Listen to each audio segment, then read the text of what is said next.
नमस्ते दोस्तों, मैं संदीप आर्य आपका स्वागत करता हूं।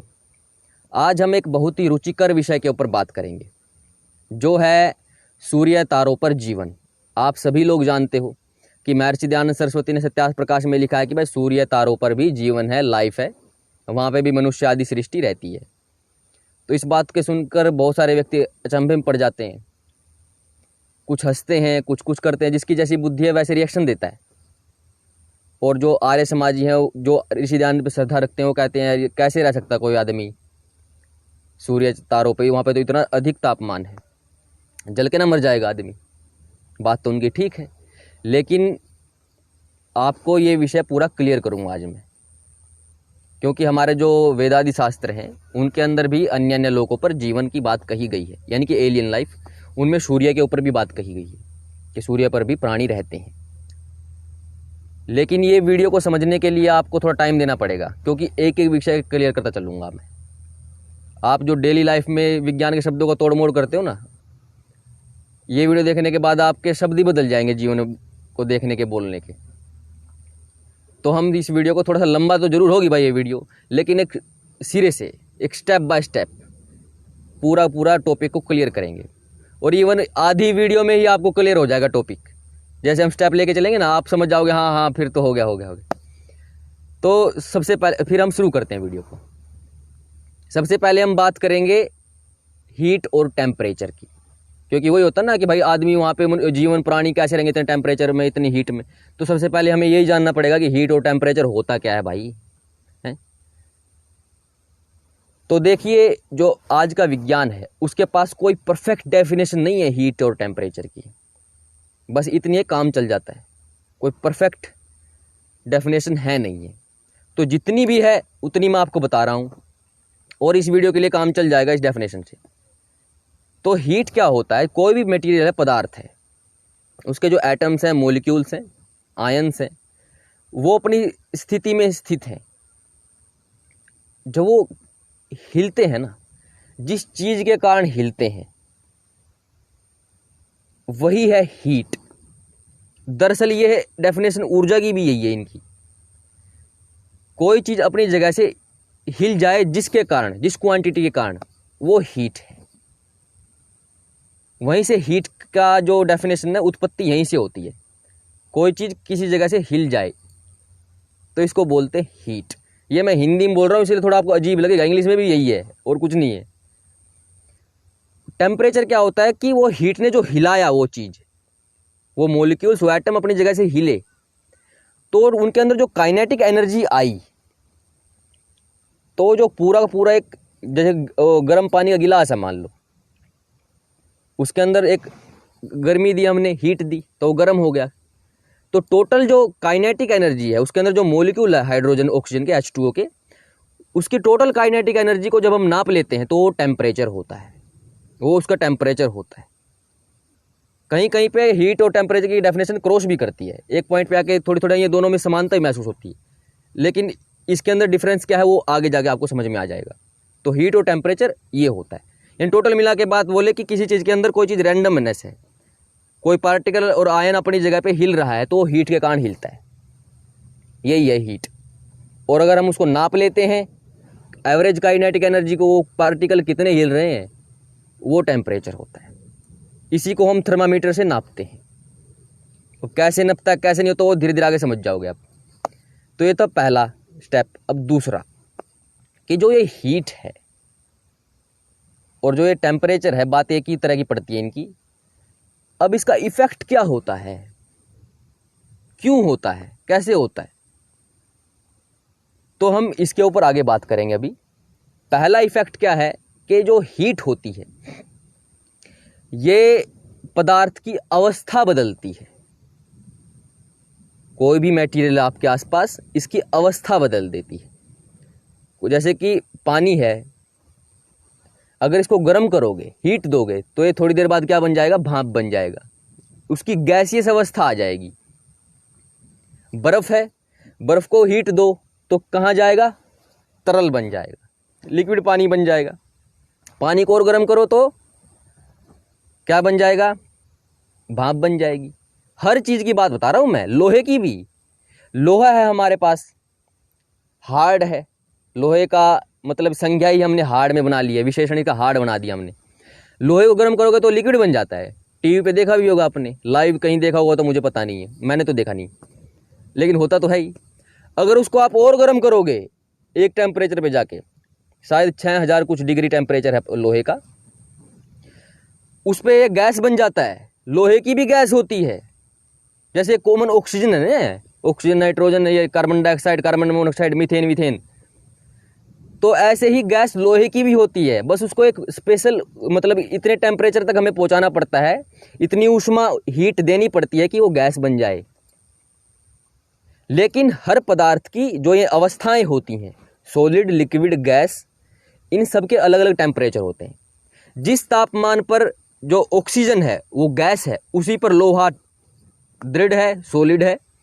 अब हमारे आसपास देखो आप, तापमान वही है, इस तापमान पर जो ऑक्सीजन है वो गैस है, लोहा लोहा है, और पानी लिक्विड तरल है। ये किस कारण होता है कि अलग अलग टेम्परेचर है? ये होता है जो एटम्स और मॉलिक्यूल है ना उस पदार्थ के, वो कितने आपस में जुड़े हुए हैं, कितने कठोरता से आपस में जुड़े हुए हैं। जितने कठोरता से जुड़े हुए हैं उनको इधर उधर बिखेरने में उतनी एनर्जी देनी पड़ेगी। और अवस्था परिवर्तन होता क्या है? यही तो होता है कि जो आपस में जुड़े हुए हैं, जैसे कि ये है हमारा लोहा है, ये बहुत आपस में जुड़ा हुआ है, हीट दो बहुत हो, हीट दो तो फिर ये इसके बॉन्ड धीरे धीरे ढीले पड़ने लग जाते हैं, जो एक आयरन से दूसरे आयरन एटम के बीच में है, फिर वो बहने लग जाता है। और हीट दो तो फिर दूर दूर हो जाते हैं, छिटक जाते हैं, फिर वो गैस बन जाता है। हर चीज़ के अंदर यही है। तो जो जितना वीकली कनेक्ट आपस में, उसको कम टेम्परेचर से वो उड़ जाएगा। जैसे कि ये हमारा ये तेल होता है, पेट्रोल, कॉमन हाथ पे रख दो उड़ जाएगा, हाथ की गर्मी से उड़ जाएगा, है ना। तो ये गैस में बदल जाता है उस वक्त। और ये तो 3 स्टेट तो सामान्य जन में सबको पता है, सॉलिड, लिक्विड, गैस। एक और होती है चौथी, उसमें क्या होता है, अगर हम गैस को भी और गर्म कर दे तो फिर क्या होगा? तो फिर क्या होता है कि जो एटम्स है या जो मॉलिक्यूल है उसके आसपास जो इलेक्ट्रॉन है, उसमें जो इलेक्ट्रॉन है, प्रोटॉन इलेक्ट्रॉन जानते हो, तो इलेक्ट्रॉन भी अलग हो जाता है अपने उससे। पहले क्या था कि वो चीज़ आपस में जुड़ी हुई थी, एटम से मॉलिक्यूल, वो थोड़े से दूर हुए, गैस में और दूर हो गए, लेकिन प्लाज्मा में इलेक्ट्रॉन भी छिटक जाता है। ये इसका मतलब मैं बताऊं, जैसे कि 10-15 आदमी चिपक के खड़े हैं तो वो है सॉलिड स्टेट। और फिर उनको थोड़ा सा क्या करो, वो इधर उधर हो गए, गर्मी हो गई भाई, तो थोड़े इधर उधर फैल गए, बीच में स्पेस आ गया तो होगी लिक्विड। और ज़्यादा बिखर गए इधर उधर, दूसरे देशों में चले गए तो हो गई गैसियस स्टेट। और अगर उन आदमियों के गर्दन अलग हो जाए, हाथ अलग हो जाए, तो वो हो जाएगी प्लाज्मा स्टेट। तो वैसे ही इलेक्ट्रॉन जब अलग हो जाता है तो वो प्लाज्मा स्टेट होती है, और ज़्यादा टेम्परेचर में।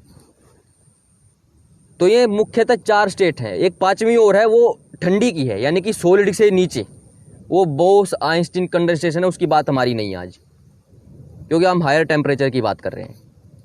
तो प्लाज्मा वो होता है, हर पदार्थ का प्लाज्मा होता है। अगर लोहे की गैस को और गर्म कर दोगे तो प्लाज्मा बन जाएगा उसका।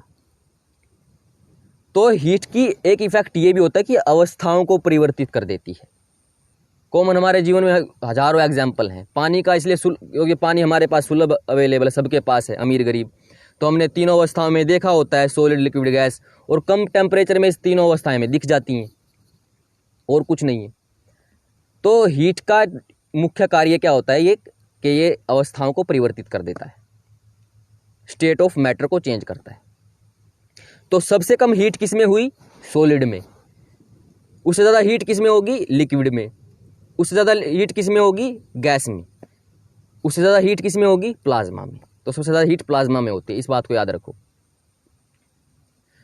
अब बात आती है, अब मैं थोड़ा सा और ऐड कर दूं अपनी तरफ से। जो ये प्लाज्मा क्या होता है, जो ये बिजली कड़कड़ाती है ना, आसमानी विद्युत तड़ित, इसको उर्वशी भी बोलते हैं, वैसे वैदिक भाषा में इसको उर्वशी बोलते हैं। ये प्लाज्मा होता है। क्या होता है, जब ये जो बादल होते हैं, जब इनमें घर्षण होता है ना, तो इनके अंदर इतना पोटेंशियल जनरेट हो जाता है चार्ज का, कि जो हमारे बीच, धरती के और बीच में जो हवा है ना, कार्बन डाइऑक्साइड है, हमारा ये ऑक्सीजन है, नाइट्रोजन है, इसके ऊपर इतना ज़्यादा पोटेंशियल लगता है, इतना ज़्यादा एनर्जी लगती है कि जो ऑक्सीजन है, गैस है, वो प्लाज्मा में बदल जाती है और प्लाज्मा में इलेक्ट्रॉन फ्री हो जाते हैं, मैंने बताया पीछे, तो वो विद्युत का सुचालक हो जाता है। वैसे ऑक्सीजन विद्युत का सुचालक नहीं है, हमें कहाँ करंट लगता है, अगर जो बिजली में तार लगे हुए हैं अगर सुचालक हो तो डायरेक्ट ना करंट लग जाएगा, लेकिन प्लाज्मा हर चीज़ का बिजली का सुचालक होता है, कंडक्टर होता है। तो इतना प्रेशर होता है कि जो उसके पास में जो हीट होती है और उसके पास में जो पहला ऑक्सीजन मॉलिक्यूल वो होता है, मॉलिक्यूल पहले तो उसको तोड़ता है, उसका प्लाज्मा बनाता है, फिर अगले का, फिर अगले का, फिर अगले का, फिर अगले का। तो आसपास जितनी गैस है सबका प्लाज्मा बनाता हुआ वो जो पोटेंशियल है, वो जो हीट एनर्जी है, इलेक्ट्रिकल एनर्जी है, वो धड़ धड़ धड़ धड़ धड़ करती हुई आसपास जो जो ऑक्सीजन है, कार्बन डाइऑक्साइड, नाइट्रोजन है, इसका प्लाज्मा बनाते बनाते धरती तक पहुंच जाती है। धरती का नाम है क्षमा, ये सब कुछ सहन कर लेती है। ये कैपेसिटर है धरती, एक बहुत बड़ी कैपेसिटर है धरती। तो फिर धरती पे आके वो फिर आप सभी जानते हो अर्थ हो जाता है, ये हो जाता है। तो वो जो ऊपर से उत्तड़ित आई है वो प्लाज्मा है, और जो नाइट्रोजन है अब उसके साथ जो आसपास की ऑक्सीजन है वो भी जुड़ जाती है साथ में, नाइट्रस ऑक्साइड, नाइट्राइट, नाइट्रेट ये बनते हैं। दरअसल ये क्या होता है, ये धरती के लिए जो हमारी ये क्रॉप होती है ना, फसल होती है, इसके लिए न्यूट्रिशन का प्रदान करता है। उस तड़ित से है ना बहुत सारे नाइट्रोजन के प्रोडक्ट बनते हैं जो वास्तव में खाद होती है, जो बारिश के साथ फिर बरस जाता है, नीचे नीचे आ जाता है वो चीज़। यानी कि जो आपने देखा होगा कुछ फसलें ऐसी होती हैं जिनकी गांठें होती हैं, ढांचा बोते हैं हम, फसल से पहले बोते हैं ना, उसकी जड़ों के अंदर गांठें होती हैं, उसके अंदर क्या होता है, नाइट्रोजन के वो होते हैं कुछ कंपाउंड, नाइट्राइट और नाइट्रेट, वो उसमें ही बनते हैं तड़िताघात में। तो धरती पे हर पल तड़िताघात होता है, उससे फिर हमारे धरती की उर्वरक क्षमता बढ़ती है। ये मैंने वैसे बोनस के लिए बता दिया आपको पॉइंट कि प्लाज्मा ये होता है, ऐसे होता है। अब हम नेक्स्ट स्टेप पे आते हैं, वो क्या है कि हीट का एक और उपयोग है, हीट का एक और कार्य है। वो क्या है कि ये रिएक्शंस के अंदर मुख्य भूमिका अदा करती है। यानी कि कोई दो चीज़ है, दो केमिकल हैं, वो दोनों मिलेंगे, तीसरी कोई चीज़ बनाएंगे। सारा शरीर हमारे इसी बेस पे चल रहा है, हमारे शरीर में हजारों लाखों रिएक्शन होते तभी तो काम कर रहा है ये। तो जो जो दो चीज़, दो केमिकल मिलकर तीसरा केमिकल बनाते हैं, वो भी एक स्पेसिफिक टेम्परेचर पे ही होता है। जैसे हमारा शरीर काम करता है 37 डिग्री पे, हमारे शरीर के अंदर जितने भी केमिकल्स हैं उनके अच्छे से वो काम करें तो ये सब 34, 35, 36, 37 डिग्री पे काम होता है। जैसे कि हमारा सारा शरीर काम करता है 37 डिग्री पे, लेकिन जो हमारे अंडकोश हैं जो वीर्य बनाते हैं वो काम होता है 35, 36 डिग्री पे, 35 डिग्री पे। इसलिए तो वो नीचे लटके रहते हैं ताकि कम हीट मिले शरीर से, वो ठंडे रहें। और सर्दियों में क्या होता है, ज़्यादा ठंड होता है तो ऊपर चढ़ जाते हैं, क्योंकि उनको अपना टेम्परेचर मेंटेन करना है। तो जो केमिकल रिएक्शन है वो एक स्पेसिफिक टेम्परेचर में ही होती है, तभी वो चीज़ कार्य करना, प्रणाली काम कर पाएगी। जैसे अब मैंने पीछे बताया कि हर जो हीट होती है वो अवस्था को बदल देती है, सॉलिड, लिक्विड, गैस ऐसे कर दे, प्लाज्मा बना देती है। फिर बात आती है कि अगर भाई लकड़ी को गर्म करे तो वो तो लिक्विड ना बनती, ये भी तो बात उठ सकती है, वो तो नहीं बनती लिक्विड, लकड़ी को गर्म करे तो ये क्या है, ये मैं आपको समझाता हूँ। देखिए हमारी एक नॉर्मल आदत होती है सामान्य जीवन में जीने की कि हमें केमिस्ट्री लैब के अंदर रखे हुए जो कांच की बोतलें होती हैं उनमें ही केमिकल, भाई ये है केमिकल, नहीं, आपके आसपास हर चीज़ केमिकल है, हर चीज़ रसायन है एक तरह से। और हमें आदत होती है सिर्फ लिक्विड से लिक्विड मिलाने की। दो चीज़ें हैं कि भाई ये वो कॉपर सल्फेट है, ये वो है, ये वो है। तो हमारे सामान्य जीवन में इसी की आदत होती है कि यही केमिकल हैं। और टीवी में भी आदमी ने देखे होते हैं, जो विज्ञान के विद्यार्थी हैं वो तो समझ रहे हैं मेरी बात, जो नॉर्मल आदमी है जो CID में ही देखते हैं केमिकल मिलते हुए। दरअसल सॉलिड, लिक्विड, गैस, ये सारी चीज़ें मिलकर के आपस में कार्य करती हैं स्पेसिफिक टेम्परेचर पे। हर चीज़ का अपना अपना, दो चीज़ें मिलती हैं, तीसरी चीज़ बनाती हैं। तो जब हम लकड़ी को गर्म करते हैं, मैंने आपको बताया कि जो हीट है, ऊष्मा है, वो पदार्थों के जो रसायन है उनको भी मिलाती है, तीसरी चीज़ बनाती है। अब लकड़ी को जब हम गर्म करते हैं, अक्सर व्यक्ति समझते हैं कि लकड़ी को हम आग लगा रहे हैं तो जल गई भाई, ये चीज़ है क्या, ये तो सामान्य हम बोलते हैं, इसके पीछे विज्ञान क्या है। वास्तव में हम है ना, हमने अपने शब्द अलग बना लिए। लौकिक भाषा के शब्द अलग होते हैं, विज्ञान के अलग होते हैं। हम समझते हैं कि ऐसे आग लगाई और जल गई। वास्तव में हम वो जो लकड़ी है ना, उसके वो कार्बन से बनी है, तो हम उसको एक स्पेसिफिक टेम्परेचर तक गर्म करते हैं, हीट देते हैं स्पेसिफिक टेम्परेचर तक। कहाँ तक? अक्सर आप जानते हो कि हम लकड़ी को घिसकर भी आग लगा सकते हैं। जानते हो ना, देखते हो मैन वर्सेस वाइल्ड, देखते हो, घिसकर भी आग लग सकती है। वास्तव में हमारा मुख्य मुद्दा क्या होता है, हमारा मेन काम क्या होता है कि वो जो लकड़ी है उसको उस टेम्परेचर तक पहुंचाना कि वो जल जाए। जलना क्या होता है ये मैं आगे बताऊंगा। तो दरअसल हीट क्या करती है, किसी चीज को के अंदर रिएक्शन में बड़ी भूमिका निभाती है हीट। अब वो लिक्विड में क्यों नहीं बदलती ये बताऊंगा मैं आपको अभी। जैसे आप एक लकड़ी को स्पेसिफिक टेम्परेचर तक गर्म करोगे, चाहे आप वो ऐसे सिलाई से कर लो, लाइटर से कर लो, या घिस के कर लो, वो एक टेम्परेचर तक पहुंच गई। अब उस टेम्परेचर के कारण क्या हुआ, जो लकड़ी के अंदर कार्बन एटम है वो एनर्जाइज्ड हो जाएंगे, उनके पास एनर्जी आ जाएगी कि वो आसपास से रिएक्शन कर सकते हैं। उनके अंदर रिएक्शन करने की सहूलियत आ जाएगी उस हीट के कारण जो हमने उसको दी है, रगड़ के दी है या लाइटर से दी है। और इन्वायरमेंट में आसपास क्या भरी पड़ी है, ऑक्सीजन। तो वो जो कार्बन है, कार्बन के साथ मिलता आकर के ऑक्सीजन, कार्बन प्लस ऑक्सीजन क्या बन गई, CO2, कार्बन डाइऑक्साइड। आपको जानते हैं कि जलने से कार्बन डाइऑक्साइड बनती है भाई। अब वो कार्बन को हमने हीट दी थी, इसलिए वो ऑक्सीजन से जुड़ा। और मैंने आपको बताया कि ये रिएक्शन करवाने के लिए जरूरी है हीट। तो यहां पर रिएक्शन हो रही है कार्बन की और ऑक्सीजन की उस हीट में, जो अक्सर हम सिर्फ केमिकल में ऐसे लेबोरेटरी में सोचते हैं। भाई ऐसे भी रिएक्शन बाहर भी होते हैं, पल पल हर जगह रिएक्शन हो रही है, तभी तो संसार चल रहा है। तो जैसे ही कार्बन और ऑक्सीजन जुड़ेंगे तो ये इस रिएक्शन को बोलते हैं एक्सोथर्मिक रिएक्शन। एक्सो का मतलब होता है एग्जॉस्ट फैन, जानते हो ना, एग्जॉस्ट बाहर फेंक। तो एक्सोथर्मिक, थर्मोस, थर्मस यानी कि तापमान से संबंधित बात। तो तापमान यानी कि हीट को बाहर फेंकना, तो ये रिएक्शन होती है बाहर फेंकने वाली, ये हीट बाहर फेंकती है।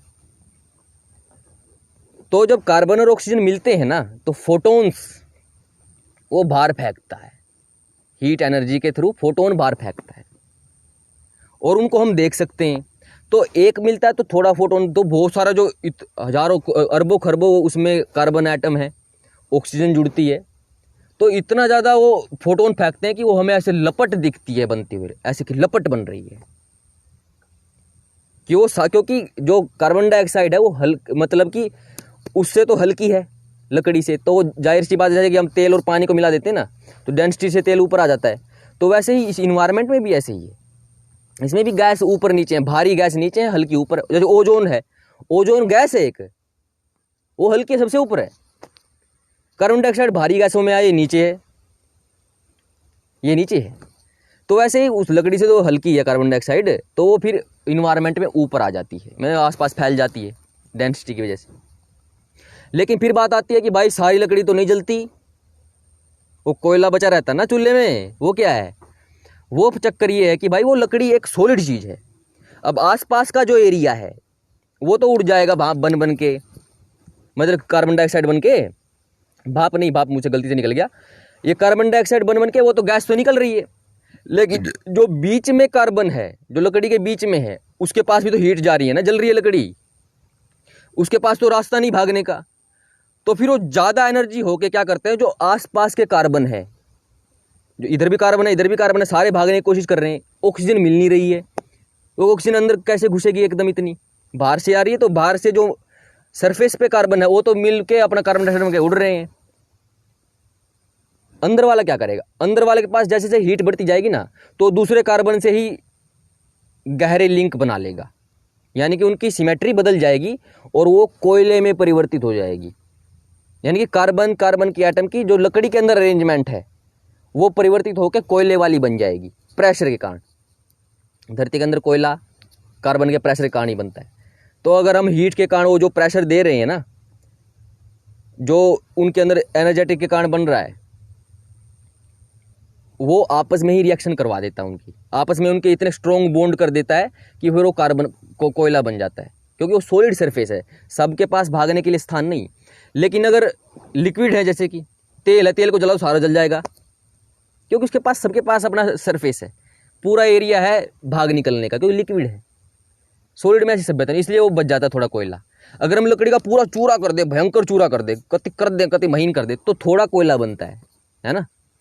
तो आप अभी आपने जाना कि हीट के दो काम होते हैं, रिएक्शंस में काम आता है, वो स्पेसिफिक टेम्परेचर पे स्पेसिफिक रिएक्शंस होती हैं, और फिर जो हमें चाहिए वो प्रोडक्ट बन जाता है। ये सब काम स्पेसिफिक टेम्परेचर पे ही होता है, और ये अवस्था परिवर्तित करता है हीट। ये चीज़ आपको समझ में आ गई। अब हम बढ़ते हैं अगले स्टेप पे। अगला स्टेप है थर्मोडायनेमिक्स का।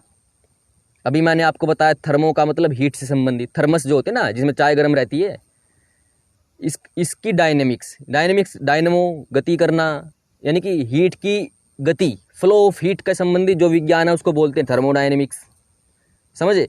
वैसे बहुत गहरी विद्या है, लेकिन मैं सिंपल करके बता रहा हूँ आपको। वैसे इस पर तो पता नहीं कितना अध्ययन कर सकते हो आप। जो थर्मोडायनेमिक्स है, इसके अंदर एक नियम है, दूसरा नियम है कि जो ये हीट है ना, हीट ये बहती है, फ्लो करती है, और हीट हमेशा हमेशा हमेशा जो चीज़ का टेम्परेचर, जिस चीज़ के अंदर हीट ज़्यादा है, उससे हमेशा कम की तरफ बहेगी। हीट हमेशा हायर पोटेंशियल से लोअर पोटेंशियल की तरफ ही जाएगी। यानी कि अगर कोई चीज़ गर्म है और उसके साथ में अगर ठंडी चीज़ रख दो तो गर्मी उसके अंदर आ जाएगी। ये नियम है, समझ गए आप? ये एक कंसेप्ट है। अब हम आगे बढ़ते हैं, ये धीरे धीरे कनेक्ट होंगी सारी चीज़ आगे। अब थर्मोडायनेमिक्स में एक मतलब कि थर्मोडायनेमिक्स जो विज्ञान है, हीट का गति का विज्ञान है, जो इसमें हम एक मतलब कि बात को समझाने के लिए एक सिस्टम क्रिएट करते हैं। उसमें हम बात करते हैं दो चीज़ों की, एक सिस्टम और एक सराउंडिंग। ये बात समझने की अभी, सिस्टम और सराउंडिंग। पहले हम सराउंडिंग की बात करते हैं, क्योंकि शब्द नॉर्मल सा है। सराउंडिंग, सराउंडिंग मतलब आसपास। सराउंडिंग, भाई कहाँ सराउंडिंग में घूम रहे हैं? सराउंडिंग सराउंडिंग सराउंडिंग, तो आसपास सब कुछ सराउंडिंग है आपके। एक होता है सिस्टम। सिस्टम क्या होता है? इस संसार में कोई भी चीज़ है, खुद आप, एक समोसा, कोल्ड ड्रिंक की बोतल, ईंट, पत्थर, नींबू, ये अमरूद का पेड़, ये शर्ट, सब कुछ सिस्टम है। और जो सिस्टम है उसके आसपास का जो एरिया होता है उसको बोलते हैं सराउंडिंग। और जिसके अंदर हीट जनरेट हो रही है मुख्यतः, पहले जो बॉडी है उसको बोलते हैं सिस्टम। सिस्टम के आसपास का एरिया सराउंडिंग, और जो मेन चीज़ है वो सिस्टम। सिस्टम प्लस सराउंडिंग को ही यूनिवर्स बोलते हैं हमारे यहाँ पे। ये केमिस्ट्री में ये तो कॉमन सी बात लिखी हुई है, इसलिए मैंने बोल दी। कोई भी चीज़ है आपके आसपास, खुद आप भी सिस्टम हो, और आपके आसपास का एरिया सराउंडिंग। तो अब हम आगे बढ़ते हैं। अब हम बात करेंगे कि भाई हमने पीछे बात की थी कि हीट हमेशा हायर पोटेंशियल से लोअर पोटेंशियल की तरफ जाती है। यानी कि अगर सिस्टम में टेम्परेचर यानी कि हीट ज़्यादा है तो वो कहाँ जाएगी? सराउंडिंग में जाएगी, सराउंडिंग की तरफ बहेगी ना हीट। और अगर सराउंडिंग की हीट ज़्यादा है, आपके आसपास की हीट ज़्यादा है, तो कहाँ जाएगी? सिस्टम में। क्योंकि हीट हमेशा हायर यानी टेम्परेचर बॉडी से लोअर की तरफ आती है। जैसे कि अभी उदाहरण दूंगा आपको, आपने कभी कोल्ड ड्रिंक, समोसे साथ में लिए होंगे, खाए होंगे, पार्टी की होगी, और अगर आपने खरीद ली और थोड़ी देर तक नहीं खाया पिया, ऐसे ही रख दी, या भूल गए, या जहाँ से लेके आए थे बहुत दूर थे, तो आते आते क्या हुआ? कोल्ड ड्रिंक हो गई गर्म, समोसे हो गए ठंडे। क्यों? क्योंकि जो बोतल है कोल्ड ड्रिंक की वो भी एक सिस्टम है, और समोसा भी एक सिस्टम है, दोनों के आसपास सराउंडिंग है, हमारा वातावरण, इन्वायरमेंट। और कोल्ड ड्रिंक की बोतल का टेम्परेचर होता है 5 डिग्री, 0 से 5-4 डिग्री का टेम्परेचर होता है। और आसपास का टेम्परेचर कितना है? गर्मियाँ है तो 40 भी पहुंच जाता है, सर्दियाँ तो 20-25 हमारे यहाँ का इतना रहता है। तो जाहिर सी बात है, हीट हमेशा हायर से लोअर की तरफ बहता है। तो जो सराउंडिंग है, आसपास का इन्वायरमेंट है, ये अपनी हीट दे देगा कोल्ड ड्रिंक की बोतल को और उसको कर देगा गर्म। और जो पकोड़े हैं, समोसे हैं, वो 70, 80, 90, 100, 110 डिग्री के हैं, खोलते हुए तेल से लाए हो, तो वो हीट अपनी सराउंडिंग को दे देगा, क्योंकि सराउंडिंग की हीट कम है। और ये काम कब तक होता है हीट जाने का? जब तक दोनों के बीच में इक्विलिब्रियम ना आ जाए, इक्विलिब्रियम, समान, जब तक दोनों का टेम्परेचर बराबर नहीं हो जाता, तब तक ये काम चलता है। जैसे कि समोसा है 80 डिग्री का और आसपास टेम्परेचर 40 डिग्री, क्योंकि सराउंडिंग हमारी बहुत बड़ी है, इसलिए समोसे की हीट देने से बाहर का इन्वायरमेंट इतना गर्म नहीं होगा, तो टोटल मिला के समोसा भी 40 डिग्री पे ही आ जाएगा। लेकिन वैसे इक्विलिब्रियम की मैं आपको बात बताऊं, दो चीज़ें हैं, 2 गिलास है पानी के, एक का टेम्परेचर है कितना, 5 डिग्री, एक का 7 डिग्री। तो इक्विलिब्रियम कैसे होगा? 7 डिग्री वाला पानी इधर हीट देगा जिसका 5 डिग्री है। तो जैसे हीट फ्लो होगी, क्योंकि हम जानते हैं हीट हमेशा हायर से लोअर की तरफ बहती है, तो उसका टेम्परेचर 6 होगा, इसका घट के 6 हो जाएगा, तो 6 पे इक्विलिब्रियम आ जाएगा। तो इस तरह से हमने जाना कि भाई जो हमारे सिस्टम और सराउंडिंग के बीच में हमेशा टेम्परेचर का फ्लो होता है। अगर सिस्टम का ज़्यादा है तो सराउंडिंग की तरफ टेम्परेचर जाएगा, सराउंडिंग का ज़्यादा सिस्टम की तरफ आएगा। इसी से हमारे समोसे बेचारे ठंडे हो जाते हैं और ठंडा गर्म हो जाता है। वास्तव में दोनों का टेम्परेचर इक्वल होता है, बस वो हमारा, क्योंकि हमें ठंडा ठंडा ही अच्छा लगता है, समोसे गर्म ही अच्छे लगते हैं, बस वो कहा होता है, समाज की बातें हैं। लेकिन वास्तव में अगर थोड़ी देर रख दोगे ना आप उनको, घंटा 1.5 घंटा, तो दोनों का टेम्परेचर इक्वल हो जाएगा, क्योंकि वो आपस में भी तो हीट शेयर करेंगे, एक पॉलीथीन में है तो इससे हमने जाना कि भाई सिस्टम से सराउंडिंग में, सराउंडिंग के सिस्टम में हीट का फ्लो होता है आपके आसपास से। और इसमें हमने एक चीज़ और ऐड कर देता हूँ मैं आपको। अक्सर आपने देखा होगा कि आप ठंडी लस्सी या ठंडी कोल्ड ड्रिंक गिलास में डालते हो, तो क्या होता है, गिलास के आसपास पानी की बूंदें आ जाती हैं।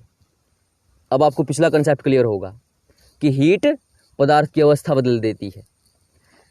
तो इन्वायरमेंट में अब क्या है, पानी के वाष्प भी हैं, कहते हैं ना ह्यूमिडिटी, आर्द्रता। तो ये आर्द्रता क्या होती है, इन्वायरमेंट में पानी कितना है, ये होती है ह्यूमिडिटी। तो पानी इन्वायरमेंट में है गैसियस स्टेट में। तो जैसे वो गैसियस स्टेट का पानी ठंडे गिलास के संपर्क में आया, तो गैसियस में हीट ज़्यादा थी, तो गैस की हीट कहाँ गई, गिलास की तरफ भागी। गिलास की तरफ गई तो उसने अपनी हीट लूज़ की, और हीट लूज़ करके क्या हुआ, उसकी गैसियस की अवस्था आ गई पानी में। तो आसपास पानी की बूंदें आ जाती हैं, वो जो इन्वायरमेंट में भाप रूप में पानी है। तो इससे हमें कनेक्ट हो गया ना सारा सिस्टम मटेरियल, कि कैसे सिस्टम सराउंडिंग में हीट ट्रांसफ़र होती है। तो वो एक मुद्दा, कंसेप्ट क्लियर हो गया। वैसे गिलास के और ठंडे के बीच में भी ऐसा होता है, क्योंकि गिलास नॉर्मल है, घर में रखा हुआ है, तो उसका टेम्परेचर वही हुआ पड़ा है जो आसपास की हवा का है। जैसे ठंडा डाला उसमें, तो गिलास की हीट कहाँ गई, ठंडे में। तो इससे गिलास ने अपनी हीट दे दी, तो गिलास भी ठंडा हो गया। लेकिन जो कोल्ड ड्रिंक है उसकी मात्रा ज़्यादा है, इसलिए वो फिर भी ठंडा रहता है। अगर हम लोहे के अंदर, तरल लोहे के अंदर, जो लोहा बिल्कुल तरल है, उसके अंदर ठंडा डालेंगे, ठंडा खुद गर्म हो जाएगा, क्योंकि मटेरियल की भी क्वांटिटी मैटर करती है, वो कितना है। जैसे सराउंडिंग हमारी बहुत ज़्यादा है, तो इसमें हम समोसा अगर हम गर्म रख दें तो सारा इन्वायरमेंट तो थोड़ी ना गर्म हो जाएगा। लेकिन आजकल क्या हो रहा है, हम इतना ज़्यादा अंधाधुंध उपयोग कर रहे हैं संसाधनों का, तो आज ग्लोबल वार्मिंग बढ़ रही है, यानी कि इस पर भी इफेक्ट हो रहा है। ये इसलिए हो रहा है, सिस्टम सराउंडिंग का चक्कर है सारा। तो अभी आपको एक कंसेप्ट क्लियर हो गया कि हीट हमेशा हायर से लोअर की तरफ बहती है, और एक सिस्टम होता है, एक सराउंडिंग होती है, हर चीज़ की होती है। जब सिस्टम का टेम्परेचर अधिक होता है, हीट अधिक होती है, तो सराउंडिंग में छोड़ती है। हर चीज़ ऐसे तो ठंडी होती है। आपने गर्म पानी है, थोड़ी देर बाद ठंडा हो जाएगा, क्यों? क्योंकि सराउंडिंग का टेम्परेचर कम है ना। अभी जैसे ठंड बढ़ गई है, इन्वायरमेंट की ठंड बढ़ गई है, तो जल्दी चीज़ें ठंडी होती हैं क्योंकि उनके पास ज़्यादा हीट लूज़ करने का मौका है। और तब तक हीट लूज़ करते हैं जब तक दोनों का टेम्परेचर इक्वल नहीं हो जाता, इक्विलिब्रियम नहीं आ जाता तब तक। तो ये कंसेप्ट आपका हो गया क्लियर, इतना हो गया क्लियर। अब हम आगे बढ़ते हैं। अब हम बढ़ते हैं मुख्य मुद्दा जिस पे हमने वीडियो बनानी शुरू की थी। तो हम सभी जानते हैं कि धरती सूर्य से अलग हुई है। दरअसल सूर्य से नहीं, आदित्य बोलते हैं उसको, क्योंकि शुरू में क्या होता है, सारी गैसें आपस में ग्रेविटी के कारण, गुरुत्वाकर्षण के कारण मिल जाती हैं। उस वक्त उनमें एटॉमिक ब्लास्ट नहीं होते। सूरज में क्या होता है, इसमें नाभिकीय संलयन हो रहा है, न्यूक्लियर फ्यूजन, तो उससे हीट बनती है, तो उससे धमाके होते हैं सूरज के अंदर कोर में। लेकिन उस वक्त ये काम शुरू नहीं होता। उस वक्त गैसियस के अंदर ये मतलब दबाव बढ़ रहा है, अभी वो काम शुरू नहीं हुआ है, अभी उसके अंदर संलयन प्रक्रिया शुरू नहीं हुई है। जब संलयन प्रक्रिया शुरू होती है ना, जब धमाके होते हैं, बड़े वाले धमाके, उनसे ग्रह चिटकते हैं। मोटी मोटी बात यह है, क्योंकि हमारा टॉपिक आज ग्रह बनने का नहीं है, तो इसलिए मैंने इस मोटी मोटी बात बताई है कि ग्रह ऐसे चिटकते हैं, फिर उससे सूर्य बनता है आदित्य से, उससे फिर एक धरती बनती है। तो शुरू में धरती भी बहुत गर्म होती है, गर्म गैसों का गोला होती है एक तरह से, कुछ कुछ प्लाज्मा भी होता है सेंटर में, कोर में। तो सूरज तो बहुत बड़ा है भाई, लेकिन एक दिन ये भी ठंडा पड़ जाएगा, क्योंकि ये भी सराउंडिंग में सारी हीट लूज कर देगा। और उसके हमारी तरफ हीट आ कैसे रही है, क्योंकि वो हीट सराउंडिंग में लूज कर रहा है ना, सूरज भी तो। और सूरज तो बहुत बड़ा, हमारी धरती से 13 लाख गुना बड़ा है। धरती तो सूरज के सामने बहुत कुछ भी नहीं है, और सूरज से भी बहुत बड़े बड़े सूरज हैं, उससे बड़े बड़े तारे हैं। तो हमारी धरती छोटी है। और जाहिर सी बात है, जैसे कि एक गर्म पानी का टब है, उसमें से आपने एक चम्मच पानी निकाल लिया, तो चम्मच वाला पानी जल्दी ठंडा हो जाएगा, क्योंकि वो थोड़ा है, तो उसकी हीट क्वांटिटी भी थोड़ी है, तो जल्दी हीट लूज कर देगा, तो उसका टेम्परेचर जल्दी लो हो जाएगा। तो ऐसे ही धरती छोटी है, और आसपास सराउंडिंग में क्या हुआ, धरती पर इसकी हीट जल्दी लूज हुई। तो जैसे जैसे हीट लूज हुई, तो जो पदार्थ गैसियस में था या प्लाज्मा में था और ज़्यादा गर्म था, तो हीट लूज होने से प्लाज्मा गैस में, गैस सॉलिड में, लिक्विड में, कुछ सॉलिड में। तो धरती पे सबसे कोर में सॉलिड, फिर ऊपर उससे मतलब कि हल्के सॉलिड ऊपरली सतह, फिर गैस में भी भारी, गैस नीचे, हल्की ऊपर। तो ये पूरा धरती का एक सिस्टम बना हुआ है, सॉलिड लिक्विड गैस का, इस तरह से एक सिस्टम बना हुआ है हमारी धरती पे। तो क्या होता है, शुरू में धरती गर्म ही होती है एक तरह से, तो पानी बनता है, अलग अलग रिएक्शन से पानी बनता है। तो पानी धरती पे जब बरसता है ना, तो पूरा बरस नहीं पाता, वो पूरा नहीं बरस पाता। धरती मानो धरती, मेरा हाथ धरती है, पानी ये है, तो पानी यहाँ तक बरसता है, फिर वो गर्मी से ऊपर ही भाप बन जाता है, लेकिन वो हीट तो ले गया, तो फिर वो स्पेस में हीट बाहर फेंकता रहता है। तो एक टाइम ऐसा आता है कि धरती पर पानी गिर जाता है, लेकिन धरती उस समय भी गर्म है, जैसे गर्म तवा होता है, तो फिर ऊपर उठ जाता है। तो इस तरह से धरती धीरे धीरे ठंडी हुई, क्योंकि वो पानी हीट ले जाता रहा, और फिर धरती अंदर घुस गया, और फिर धरती अंदर से भी गर्म थी, तो फिर ऐसे धरती उफनती सी हो गई। उसी उफन में बहुत सारे केमिकल न्यूट्रिएंट्स बने, कुछ कुछ बना, अलग अलग रिएक्शन हुई, सब कुछ हुआ। और हमारे आसपास, धरती के आसपास जो गैसेस का एक पूरा वातावरण बना हुआ है, जो ग्रेविटी के कारण रुका हुआ है, तो यहाँ पर क्या होता है, जो गैस है वो सूरज की गर्मी को पकड़ लेती हैं। ग्रीन हाउस गैस आप जानते हो, सूरज की गर्मी को पकड़ लेती हैं। कार है, कार के अंदर मतलब गर्मी में खड़ी कर दो, कितनी गर्मी बन जाती है, क्योंकि वो हीट को ट्रैप कर लेती है, पकड़ लेती है। तो गैसेस क्या करती है, सूरज की जो गर्मी आती है उसको पकड़ के रखती हैं, ट्रैप रखती हैं, जिससे धरती का एक टेम्परेचर मेंटेन रहता है, क्योंकि सूरज से हमेशा गर्मी आती रहती है, कुछ एक्स्ट्रा गर्मी निकलती रहती है सराउंडिंग में, कुछ को ट्रैप करके रखती है, जिससे हमारे धरती का एक टेम्परेचर बना हुआ है। मैक्सिमम 0 से लेकर 40-50 तक एवरेज टेम्परेचर मतलब धरती पे ऐसा ही रहता है। ये हमारे धरती की कंडीशन है। अभी यहाँ पे मानव जीवन कुछ नहीं हुआ है, लेकिन एक कंडीशन बनी, जितनी थी उतनी थी, वो बन गई उधर। अब मानव कैसे बना, कुछ कहते हैं कि भाई इवोल्यूशन से बना, कुछ कहते हैं ईश्वर से बना। ये आज का हमारा मुद्दा नहीं है कि भाई तुम इवोल्यूशन से मानते हो या परमात्मा से अपनी क्रिएशन मानते हो, ये मुद्दा है ही नहीं। लेकिन दोनों सहमत है कि हम बने हैं, हमारा शरीर इसी धरती के मटेरियल से, वही कार्बन है, वही नाइट्रोजन है, वही ऑक्सीजन है, वही फॉस्फोरस है, वही आयरन है, सब कुछ इस धरती से ही बना है। ठीक, ये सब जानते, चाहे इवोल्यूशनिस्ट हो या फिर ईश्वर के क्रिएशनिस्ट हो, ईश्वर ने बनाए हो आपको। लेकिन हमारा शरीर जो बना है इसी पृथ्वी के तत्वों से बना है, इसी धरती से, अर्थ मटेरियल से। तो हमारा शरीर जब इससे बनता है तो शरीर जो केमिकल्स हैं उनकी रिएक्शन से ही बनता है। और रिएक्शंस मैंने बताई थी कैसे, स्पेसिफिक टेम्परेचर पे। स्पेसिफिक टेम्परेचर कौन सा है, जो धरती पे है, उससे ही हमारा शरीर बना हुआ है। यानी कि हमारे शरीर के अंदर जो जो केमिकल बॉन्ड हैं, जुड़ाव हैं, जो जो यानी कि रिएक्शंस होती हैं जिससे हमारा शरीर काम करता है, ये सारा का सारा जो भी हमारे शरीर के अंदर पदार्थ संरचना हुई है वो इस धरती के अनुसार ही है। पहले धरती फिर हमारा शरीर। तो जो टेम्परेचर है और इस टेम्परेचर में, इस ऊष्मा में जो केमिकल्स की अवस्था है और जो रिएक्शन करने का जो एक स्पेसिफिक टेम्परेचर है वो धरती का ही है। तो हमारा शरीर बन गया, इवोल्यूशन से या ईश्वर से, वो हमारा मुद्दा नहीं है। और इसमें फिर हम अपने कर्मों का भोग कर रहे हैं और कर्म कर रहे हैं और भोग कर रहे हैं। सुख दुख अपने अपने हैं, ये तो है, सुख दुख तो हम भोग कर रहे हैं, कर्म कर रहे हैं, इधर उधर घूम रहे हैं, खा रहे पी रहे हैं, सब कुछ कर रहे हैं। सारा काम हो रहा है इस धरती के अनुसार जो टेम्परेचर है उससे ही हमारा शरीर बना हुआ है। तो हमारा शरीर क्या है, सिस्टम, और आसपास क्या है, सराउंडिंग, सिस्टम सराउंडिंग। अब बात ये आती है कि हमें गर्मी लगती कब है, कब लगती है गर्मी, जब सराउंडिंग का टेम्परेचर ज़्यादा हो जाता है। जब सराउंडिंग का टेम्परेचर ज़्यादा होता है तो सिस्टम की तरफ भागेगा ना, यानी हमारे शरीर की तरफ आएगा, तो फिर हीट हमारे शरीर की तरफ आती है। और हमारा शरीर का टेम्परेचर कितना है, 37 डिग्री, स्वस्थ आदमी का 98.4 डिग्री फ़ारेनहाइट, यानी कि लगभग 36-37 डिग्री के करीब। ये हमारे शरीर का टेम्परेचर है, ये हमारा नॉर्मल टेम्परेचर है 36-37 डिग्री। इससे ज़्यादा अगर सराउंडिंग में है तो हमारी तरफ आएगा वो टेम्परेचर, जिससे हमें लगेगी गर्मी। भले ही वो 38 डिग्री क्यों ना हो, वो हमें गर्म लगेगा। और अगर आसपास का टेम्परेचर है 36, 35, 34 डिग्री तो वो हमें लगेगा ठंडा। क्यों? क्योंकि हमारा शरीर का टेम्परेचर फिर भागेगा बाहर, क्योंकि हम जानते हैं नियम से कि टेम्परेचर जो हीट है वो हमेशा हायर से लोअर की तरफ भागती है। तो सिस्टम का टेम्परेचर जब सराउंडिंग से अधिक है तो भागेगा बाहर, और जब सराउंडिंग आसपास का वातावरण का टेम्परेचर अधिक है तो भागेगा शरीर की तरफ।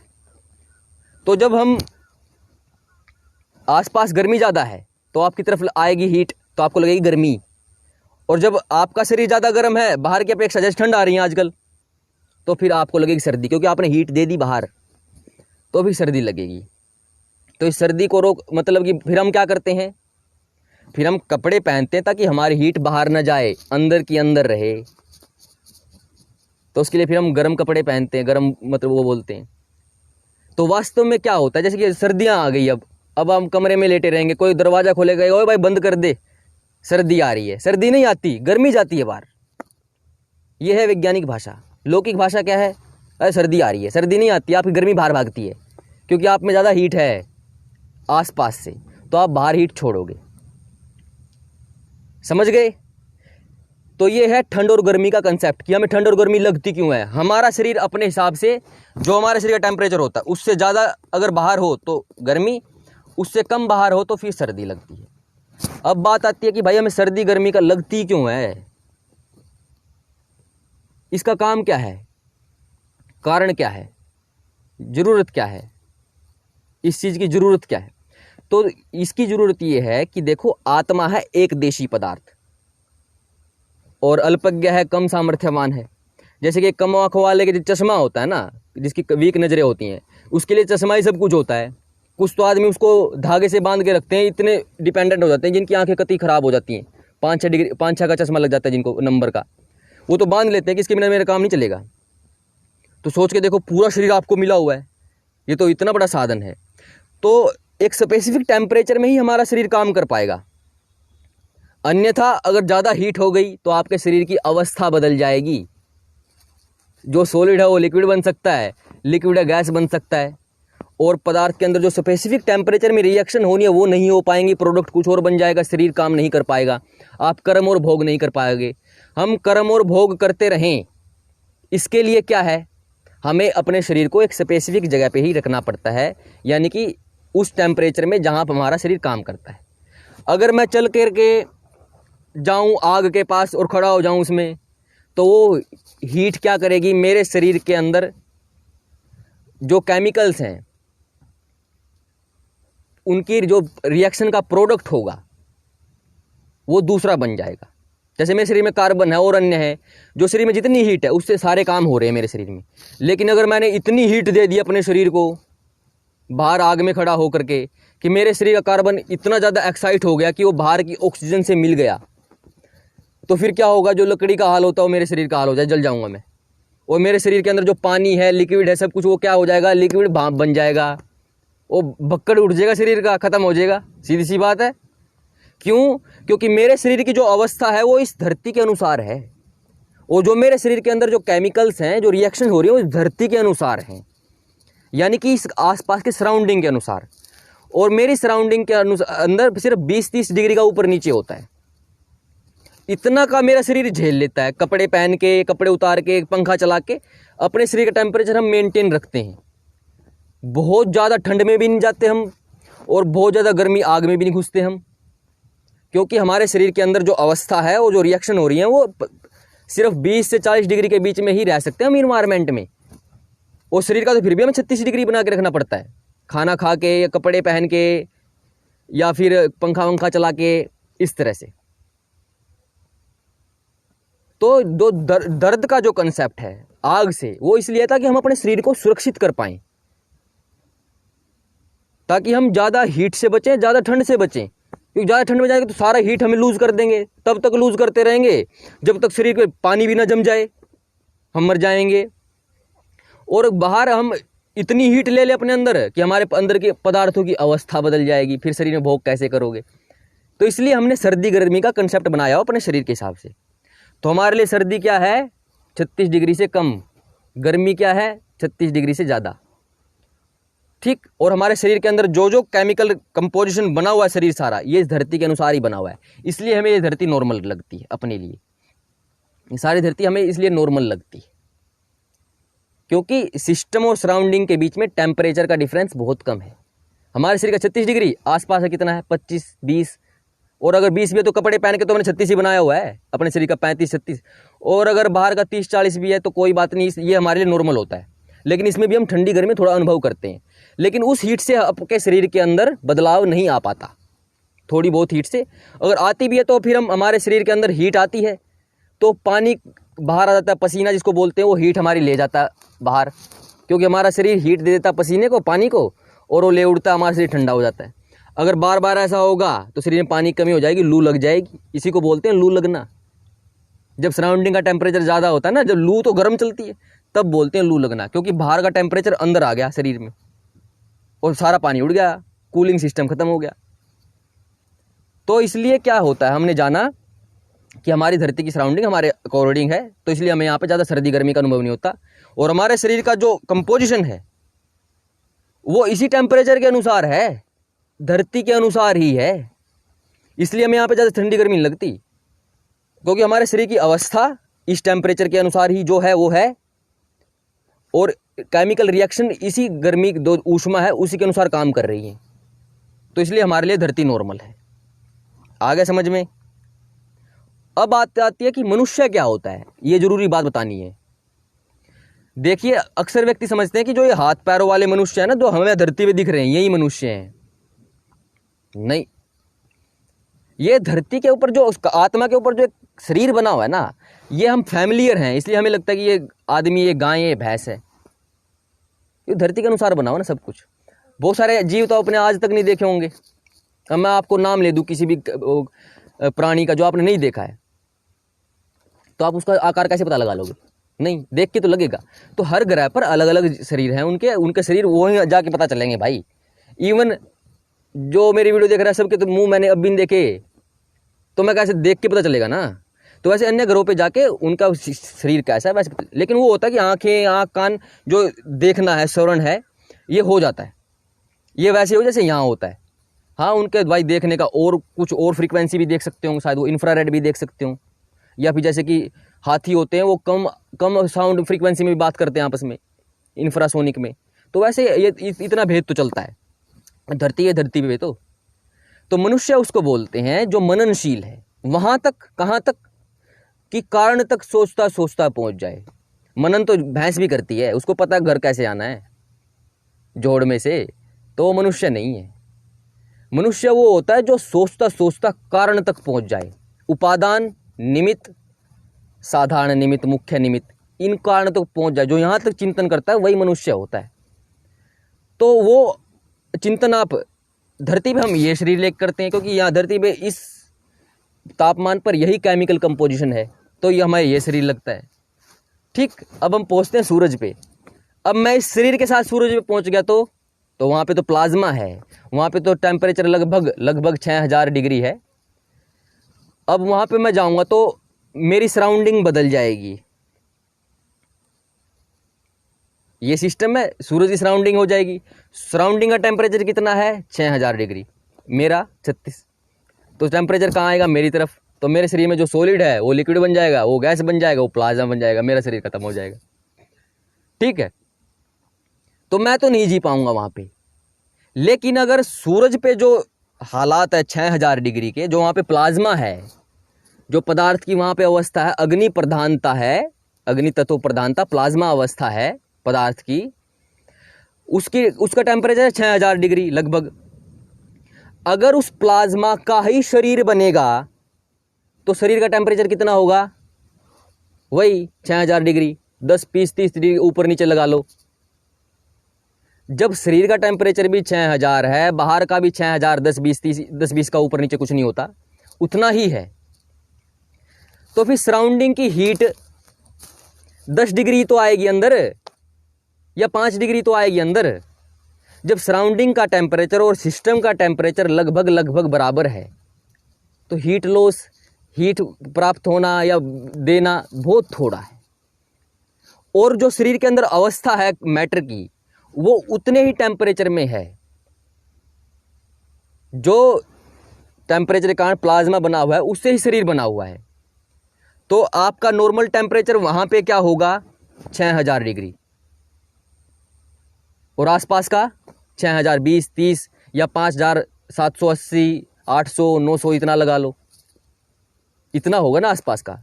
तो सूरज पे अगर कोई जीव का शरीर है जिसका टेम्परेचर है 6000 डिग्री, और अगर आसपास का टेम्परेचर 5990 डिग्री, तो उसको वहाँ ठंड लगेगी। और 6010 का टेम्परेचर तो वहाँ पे गर्मी लगेगी उसको।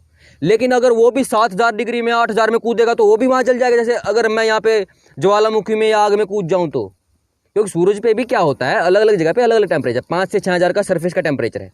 अब वहाँ पे जीव 5000 में बना है, 6000 में बना है, तो वहीं पे पता चलेगा।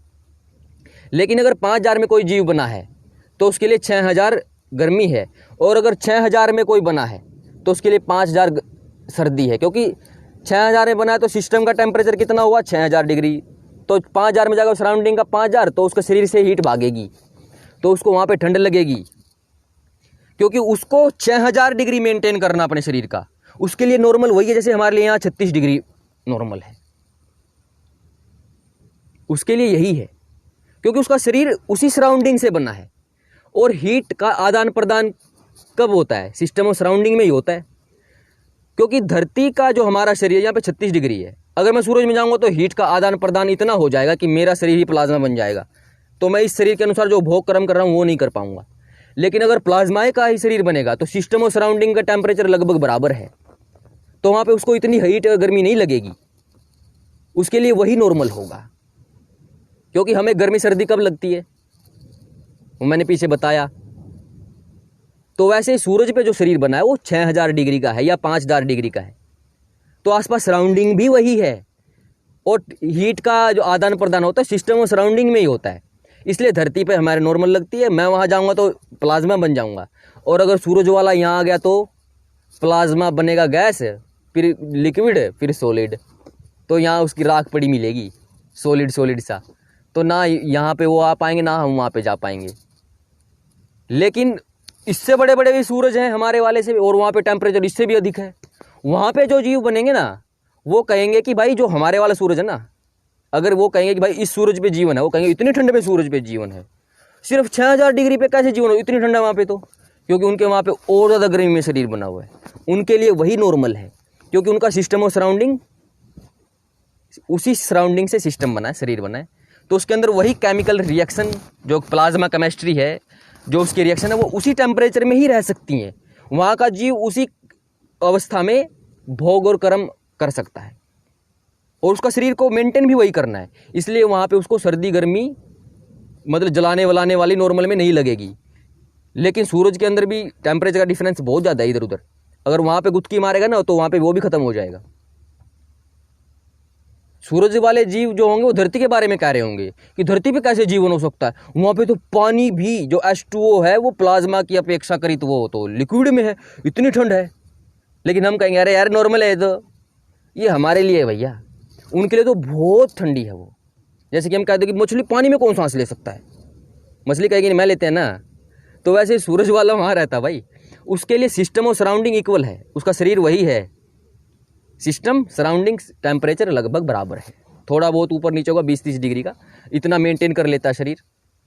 वहाँ का शरीर है, वहीं के हिसाब से चल सकता है, वहीं के हिसाब से हम उसकी नॉलेज लेंगे। लेकिन जो ये होता है ना सर्दी लगती है वहाँ पे, गर्मी लगती है, जल जाएंगे, नहीं नहीं, आत्मा तो जलती ही नहीं, ना कटती ना जलती ना सूखती, कुछ नहीं होता इसका। तो ये तो कारण तत्व है। और जो शरीर मिला है वो उसी अवस्था का मिला है, सूरज की सराउंडिंग के अनुसार ही बना है। तो सिस्टम और सराउंडिंग में टेम्परेचर का भेद बहुत कम है, तो इसलिए वहाँ पे उसको उस लेवल की सर्दी गर्मी नहीं लगेगी। लेकिन अगर वो वाला भी बड़े सूरज में कूदेगा तो वो भी मर जाएगा। और जो बड़े सूरज वाले जीव होंगे जहाँ पे और लाखों डिग्री टेम्परेचर होगा, वो सूरज को कहेंगे इतना ठंडा, यहाँ पे कौन रहेगा इतने ठंड में। और सूरज वाले बड़े सूरज वाले कहेंगे उसको उतनी गर्मी में कौन रह लेगा, उस गर्मी में कौन रह लेगा। तो सबका अपना अपना नॉर्मल होता है। लेकिन जो विचारक होते हैं, चाहे वो बड़े सूरज वाला हो, नॉर्मल वाला, धरती वाला हो, सब समझ जाते हैं भाई वहाँ पे भी जीवन है, जैसे हमारे यहाँ पे भी वहाँ पे भी। सिस्टम सराउंडिंग का खेल है सारा। और हीट हमें लगती है क्यों? ताकि हम अपने शरीर को मेंटेन कर पाएँ, बचा पाएँ, ज़्यादा से बचने के लिए। तो इसलिए हमें दर्द होता है ज़्यादा हीट के पास जाएंगे तो, ताकि हम शरीर को सुरक्षित रख पाएँ। क्योंकि हमारा शरीर इसी टेम्परेचर में काम करेगा, तो उनका उसी में काम करेगा। तो इसलिए उनके लिए वो नॉर्मल, हमारे लिए हमारा नॉर्मल। ना हमें वहाँ जाना, ना उनको वहाँ यहाँ आना। ठीक। तो अब आगे से कोई आपको कुछ कहे कि सूरज में जीवन कैसे है, तो उसको चेप देना ये वीडियो कि पहले थोड़ा पढ़ लो भाई, कि वैसे बिना स्कूल में जाए ये बात समझ में आ जाएगी आपको। ठीक हो गया। तो जो सूरज में जीवन का मुद्दा था आज वो सोल्व हो चुका है। हाँ, वहाँ पे पदार्थ में अग्नि तत्व ज़्यादा है। ठीक है, कोई प्लाज्मा में अग्नि तत्व प्रधान होता है, तो वहाँ पे अग्नि तत्व प्रधानता वाले शरीर बनेंगे, ये होता है बस। यही तो मुद्दा है, यही तो ऋषि दयानंद ने समझाया। और नास्तिक आदमी इसका विरोध कभी नहीं करता, याद रखो इस बात को। नास्तिक कभी विरोध नहीं करेगा। कि वो अगर कहोगे ना किसी नास्तिक को, तुम जो एक्चुअल नास्तिक पढ़ा लिखा ठीक सा, कि भाई सूरज पे जीवन की बात की गई है, तो कभी इसके लिए हर्ज की बात नहीं है, क्योंकि वो जानता है, वो पढ़ा लिखा भाई, वो इतनी बात जानता है। लेकिन मैं आपको एक बोनस पॉइंट देता हूँ, क्योंकि दिवाली चल रही है आजकल, असली हंसी वाली बात अब आएगी। इस्लाम के अकॉर्डिंग जो पैगंबर है उन पर अल्लाह ने आग को हराम कर रखा है, यानी कि उनके शरीरों को आग जला नहीं सकती।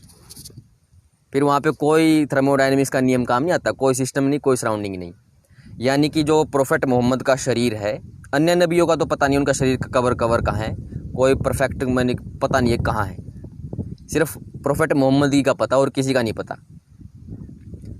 तो इनके अकॉर्डिंग जैसे कि अब दीपावली है, एक छोटा सा पटाखा आप हाथ में उठा सकते हो जो बुलेट बम होता है, फिर ग्रेनेड होता है आर्मी वाला, फिर तोप का गोला, फिर अपना ये परमाणु बम हिरोशिमा नागासाकी। इतनी गर्मी हीट आई थी कि सब कुछ गैस और प्लाज्मा बना दिया था उसने, उधर आसपास भाप बना दिया सब कुछ। और फिर उससे भी बड़े बड़े हो गए हमारे पास परमाणु बम, उससे भी 1000-2000 गुना ज़्यादा।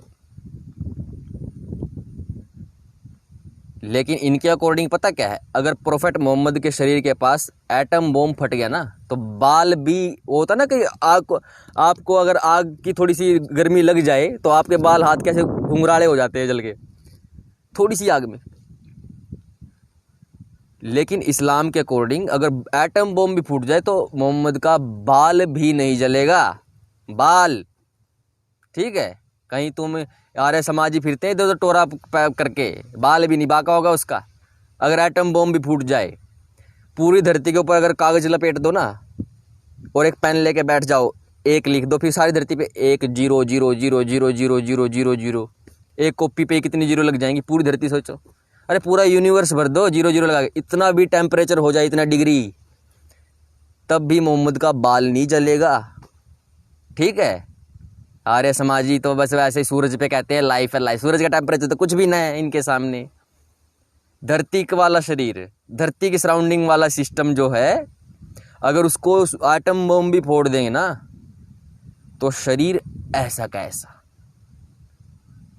बिल्कुल पाक साफ है, कुछ भी असर नहीं पड़ेगा भाई बंदे को। तो ये है एक्चुअल विज्ञान। ये पीछे मैंने झूठ बोल दिया था भाई, एक्चुअल विज्ञान यही है। ठीक है। तो जी ओम आर्यावर्त, नमस्ते।